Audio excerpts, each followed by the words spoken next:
Bonjour tout le monde. Dites-moi, est-ce que vous pratiquez un sport? Et si oui, qu'est-ce qui vous a donné envie de le pratiquer? Pour ma part, j'ai fait plusieurs sports, mais celui que j'ai le plus fait, c'est le basketball, avec plus de 10 ans de carrière. Et diable, la chier d'influences qui m'ont fait kiffer ce sport. Que ce soit les highlights NBA des Spurs et de Toronto que je me tapais en boucle, les reportages de basket, les magazines, la série web Vie mon match, la bande dessinée Basket Dunk, et bien sûr les films et dessins animés. Et à l'occasion de la Coupe du Monde de basket qui se déroule en Asie, j'avais envie de revenir sur les meilleures œuvres de basket de l'histoire que j'ai regroupées dans un top 4 en mode expert, avec un H, et qui a été fait en toute objectivité. Du coup, commençons sans plus tarder par notre numéro 4.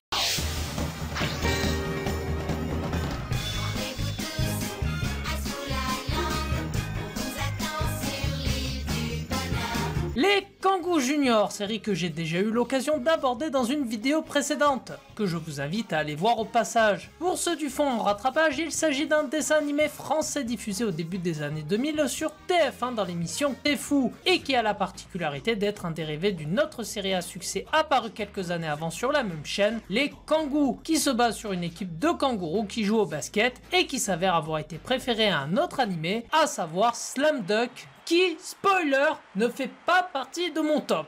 What?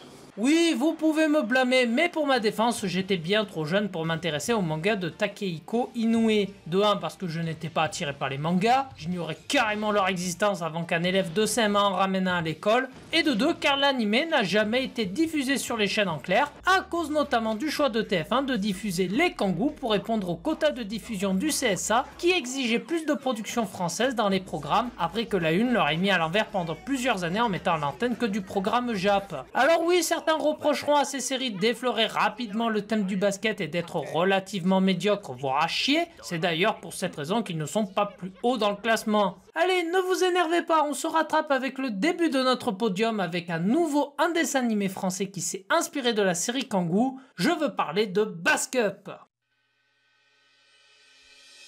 Toute la foule est animée, tous les joueurs déterminés. Allez les high five, montrez-nous vos capacités. La foule est animée, tous les joueurs déterminés.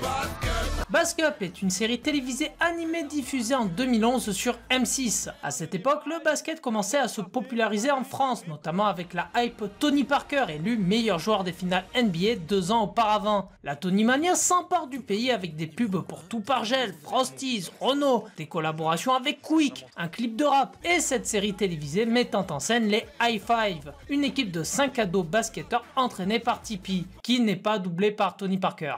L'histoire nous fera suivre les High Five qui participent au plus grand tournoi de basket se déroulant aux États-Unis, la Bask Up. Chaque épisode sera l'occasion de voir nos héros se déplacer dans les différentes régions du pays pour affronter les autres équipes qui auront chacune leur spécificité et leur lot de clichés. Et à votre avis, qui sont les méchants?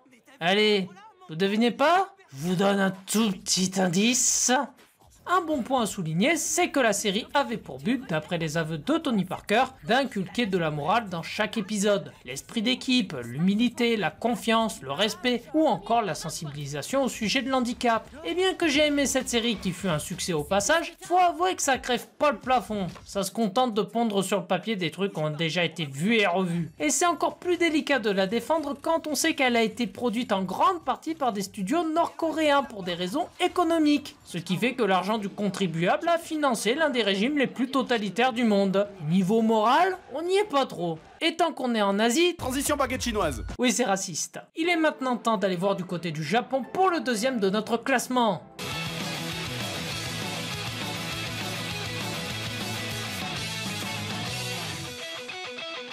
Kuroko no Basket est à la base un shonen manga de Fujimaki prépublié dans le non moins célèbre Shonen Jump en 2008. Mais c'est bel et bien avec son animé diffusé en 2012 que j'ai découvert son univers, grâce à mon frangin lors de notre formation BAFA à Aix-en-Provence. L'histoire nous fait suivre l'équipe de basket du lycée Serine qui voit arriver 2 nouveaux joueurs. Le premier se nomme Kagami, un joueur venu des États-Unis qui, du haut de son arrogance et de ses qualités athlétiques, ne cherche qu'à devenir le meilleur joueur de l'archipel. Le second, beaucoup plus chétif, est Kuroko, ayant évolué dans la même équipe du collège Teko, ayant enfanté 5 prodiges du basket, nommés la Génération Miracle. Mais contrairement à ses coéquipiers, celui-ci n'a jamais fait parler de lui, gagnant le surnom de joueur fantôme. Ces 2 joueurs à l'opposé opposés l'un l'autre, s'allieront pour vaincre les 5 autres membres de la Génération Miracle et faire de leur équipe lycéenne la meilleure du Japon. L'anime fut un tel banger qui va au-delà de la communauté otaku et basket. C'était tellement ouf que l'anime, en plus d'avoir le droit à une VF, sera diffusé en clair sur la TNT sur la chaîne L'équipe. Qui l'eût cru? L'eus-tu cru? Si Slam Dunk était le pionnier, Kuroko no Basket fut l'étincelle, que dis-je, l'explosion qui propulsa l'anime de basket et de sport à son paroxysme. Et s'il doit son succès en partie grâce à son scénario et ses matchs haletants, une grande partie le doit aussi grâce au public féminin, des fangirls totalement obsédés par les joueurs, ces dernières allant créer tout un tas de fanart et de fanfiction qui violent la règle 34. Kuroko no Basket, c'est l'anime qui m'a fait basculer dans l'univers merveilleux du manga. Et pourtant c'était pas gagné car j'avais beaucoup d'a priori sur les animés à cette époque, avec le souvenir de DBZ, Olive et Tom ou One Piece qui vont toujours dans la surenchère avec des dialogues et des saisons interminables. Mais les premiers épisodes étaient plutôt soft, ce qui me surprit agréablement, sauf qu'au fil des épisodes, ils arrivaient à lâcher un petit truc par-ci par-là sans que je m'en rende compte, jusqu'à ce que je trouve normal de voir des joueurs jouer dans l'espace avec des éclairs dans les yeux. Et ils sont forts ces japonais. Et puis il y a de l'humour, les personnages sont bien travaillés, c'est super addictif.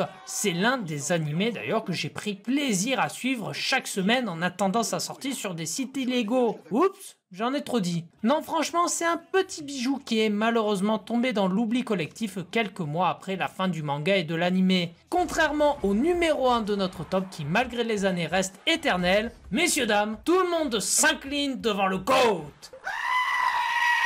Space Jam!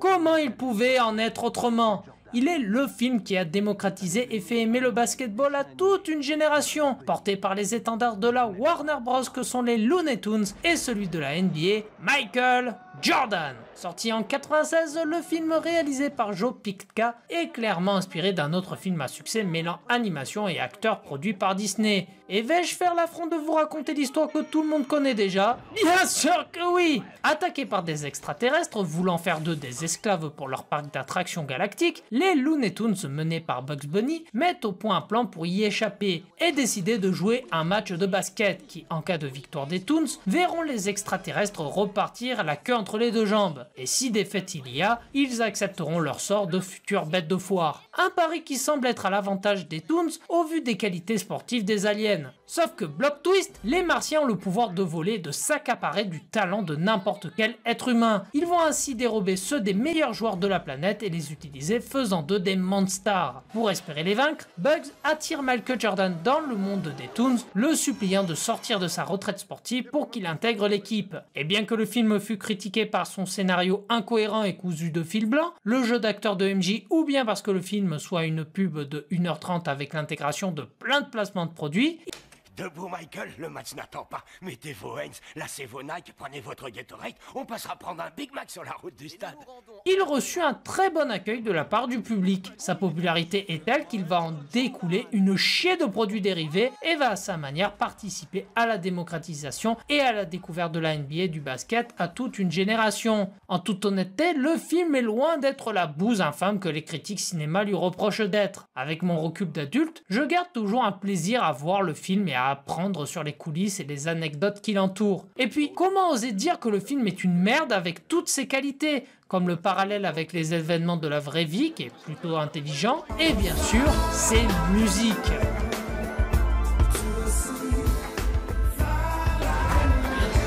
Oh, j'ai joué. Space Jam, c'est un film culte qui, malgré ses 27 ans, continue à susciter de l'intérêt et la passion chez les fans. Une suite a même été annoncée et produite pour l'année 2021 avec le mariage entre les mascottes de la Warner et le nouveau représentant de la NBA en discussion pour le titre de meilleur joueur de basket de l'histoire avec Michael Jordan, LeBron James. Bon, par contre, il n'y a pas à discuter, ce film est une véritable daube. Je ne sais même pas s'il mérite le titre de film tellement qu'il n'y a rien qui va. Voilà, c'était le top 4 des meilleures œuvres de basket de tous les temps. Qu'en avez-vous pensé? Dites-moi ça dans les commentaires. Quant à moi, je vous laisse, j'ai une coupe du monde à mater. Allez les bleus, et moi je vous dis à la prochaine pour de nouvelles vidéos. À plus! L'espoir est fragile, on ne lâche pas, on agit, car le basket est magique et on a peur de personne. Sous le panier, sur le parquet, prêt à gagner sous le panier.